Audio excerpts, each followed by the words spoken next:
সাহিত্য সভাৰ যে ভগ্নী সংগঠন কোচ ৰাজমুখীৰ লেখিকা সভা এই লেখিকা সভাৰ প্ৰথম প্ৰতিষ্ঠা দিৱসত আজি শক্তি আশ্ৰমত অনুষ্ঠিত এই সভাত উপস্থিত থাকি খুব এটা ভাল লাগিছে। এই কারণে ভাল লাগি ইয়াত উপস্থিত হয়ে মোর ফালের প্রায় আমার স্বায়ত্তশাসিত পরিষদের ফালের প্রায় লেখিকা সভার আর কোচ রাজমুখী সাহিত্য সভার প্রত্যেকজন সভাপতি সভানেত্রীকে ধরি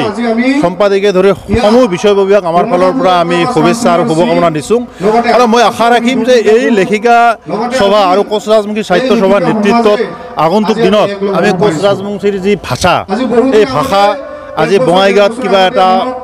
বেলেগ হয়, ধুবুৰীত এটা বেলেগ হয়, গৌৰীপুৰত বেলেগ হয়, বিলাসীপাৰাত বেলেগ হয়, সকলো অঞ্চলৰ ভাষা একত্ৰীকৰণ কৰি এটা ভাষা যাতে আমি লাভ কৰিবলৈ সক্ষম হওঁ আৰু তাক অভিধান হিচাপে কিতাপ হিচাপে যাতে ছপা কৰি আমাৰ নতুন প্ৰজন্মক আমি দিব পাৰোঁ, তাৰ কাৰণে আমি কোচ ৰাজমুখী সাহিত্য সভাৰ নেতৃবৰ্গৰ সৈতে আমি আলাপ আলোচনা কৰিছোঁ। আৰু আমি লেখিকা সভাৰ যিহেতুকে প্ৰথম প্ৰতিষ্ঠা দিৱস, গতিকে নাৰী সমাজে আজিৰ তাৰিখত নাৰী শক্তিয়ে ভাৰতবৰ্ষ জুৰি নহয় পৃথিৱীত নাৰী শক্তিৰ যি অৱদান আজি সঁচাই আমি মানিব লাগিব। আৰু কোচ ৰাজমুখী জনগোষ্ঠীৰ নাৰী শক্তিয়ে যে কোনো গুণে কম নহয়। আমাৰ যি নাৰীসকলে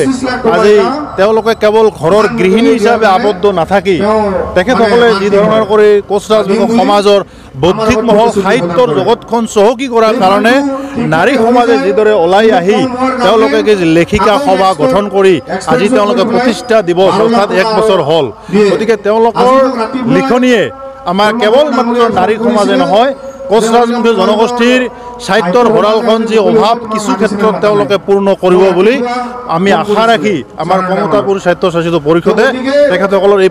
আজি পবিত্ৰ প্ৰতিষ্ঠা দিৱসত আমাৰ ফালৰ পৰা বহুত বহুত শুভেচ্ছা আৰু শুভকামনা জ্ঞাপন কৰিছোঁ।